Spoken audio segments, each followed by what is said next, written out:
জুলাইয়ের শেষ দিকে হামাসের শীর্ষ রাজনৈতিক নেতা ইসমাইল হানিয়াকে তেহরানে গুপ্ত হামলা চালিয়ে হত্যা করা হয়। সোমবার ইসরায়েলের প্রতিরক্ষামন্ত্রী ইসরায়েল কাটজ প্রথমবারের মতো প্রকাশ্যে স্বীকার করেছেন জুলাইয়ে ইরানের রাজধানী তেহরানে হানিয়াকে হত্যা করে ইসরায়েল।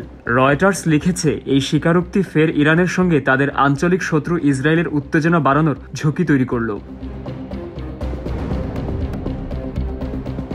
গাজা যুদ্ধ ও লেবাননের হিজবুল্লাহর সঙ্গে লড়াইয়ে নিহত ইসরায়েলি সেনাদের সম্মানে এক সন্ধ্যাকালীন অনুষ্ঠানে কাটজ বলেন, এই দিনগুলোতে যখন হুতি সন্ত্রাসী সংগঠন ইসরায়েলে ক্ষেপণাস্ত্র ছুটছে, তখন আমরা বক্তব্যের শুরুতেই আমি পরিষ্কারভাবে তাদের একটি বার্তা দিতে চাই, আমরা হামাসকে পরাজিত করেছি, আমরা হিজবুল্লাহকে পরাজিত করেছি, আমরা ইরানের প্রতিরক্ষা ব্যবস্থাকে অন্ধ করে দিয়েছি এবং তাদের উৎপাদন ব্যবস্থাকে ক্ষতিগ্রস্ত করেছি, আমরা সিরিয়ার আসাদ সরকারের পতন ঘটিয়েছি, আমরা শয়তানের অক্ষে প্রচণ্ড আঘাত এনেছি, আর আমরা ইয়েমেনের হুতি সন্ত্রাসী সংগঠনকেও মারাত্মক আঘাত করব, যারা অবশিষ্ট হিসেবে এখনো দাঁড়িয়ে আছে।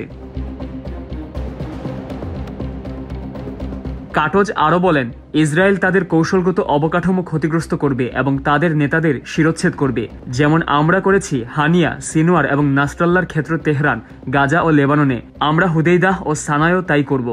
ইসরায়েলের ওপর একটি নৌ অবরোধ কার্যকর করার চেষ্টায় ইয়েমেনের ইরান সমর্থিত গোষ্ঠী হুতিরা 1 বছরেরও বেশি সময় ধরে লোহিত সাগর ও সংলগ্ন জলপথে বাণিজ্যিক জাহাজগুলোতে হামলা চালাচ্ছে। গাজার ফিলিস্তিনিদের প্রতি সংহতি জানিয়ে তারা এমনটি করছে বলে দাবি হুতিদের। জুলাইয়ের শেষ দিকে হামাসের শীর্ষ রাজনৈতিক নেতা হানিয়াকে তেহরানে গুপ্ত হামলা চালিয়ে হত্যা করা হয়।